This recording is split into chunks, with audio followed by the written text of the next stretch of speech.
საქართველოს პრემიერ-მინისტრად ირაკლი ღარიბაშვილის კანდიდატურაზე მთავრობა და საპარლამენტო უმრავლესობა აბსოლუტურად ერთსულოვანი იყო.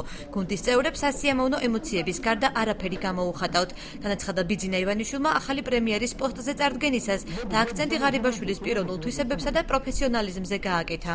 მანაჩვენა ყველას, რომის იმსახურებს და არ არის შემთხვევითი პრემიერ-მინისტრის პოსტის გადაცემას ირაკლიზე. ის მას იმსახურებს და დაძმობილი ვარ მე პირადად, დაძმობილი არიან ჩვენი გუნდის წევრებიც, რომ ის იქნება ღირსეული პრემიერ-მინისტრი. პირადი ხასიათების თუ გინდათ, ეს არის ტიპიურად კახელი კაცი, ძალიან პატიოსანი, უაღრესად გულწრფელი და ნაღდი კაცია.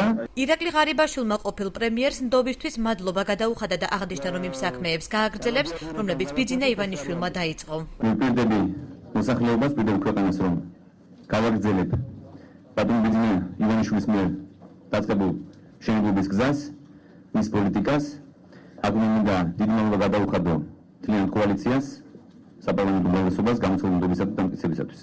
ახალი პრემიერი საპარლამენტო უმრავლესობის წევრებმა შეაფასეს. მათი განმარტებით ირაკლი ღარიბაშვილი კოალიციის ღირსეული წარმომადგენელი და გუნდის ერთ-ერთი საყრდენი იყო.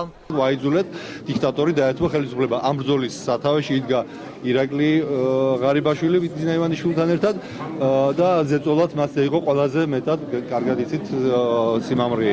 იმავე დღეს დაიჭირეს პრაქტიკულად, როცა ბიძინა ივანიშვილმა გამოაცხადა, რომ მოდის პოლიტიკაში. იმიტომ დაიჭირეს, სწორედ რომ იცოდნენ ირაკლის შესაძლებლობები კარგად უნდა შესწავლილი და ამით უნდა ზეწოლა მოახდინათ მასზე. ირაკლი ღარიბაშვილი არის ერთ-ერთი ყველაზე უფრო მეტად წარმატებული მინისტრი ჩვენს მინისტრთა კაბინეტში, სწორედ ამ ნიშნით იქნა მისი არჩევა ამ პოსტზე, ძალიან საპასუხისმგებლო და მნიშვნელოვან პოსტზე. მე იმედი მაქვს, რომ როგორი წარმატებული მინისტრიც არის ირაკლი, ისეთივე წარმატებული კაბინეტი ეყოლება მას. რაც შეეხება იმას, თუ ვინ დაიკავებს შინაგან საქმეთა მინისტრის პოსტს, ივანიშვილის თქმით, ამის შესახებ გადაწყვეტილებას ირაკლი ღარიბაშვილი მიიღებს.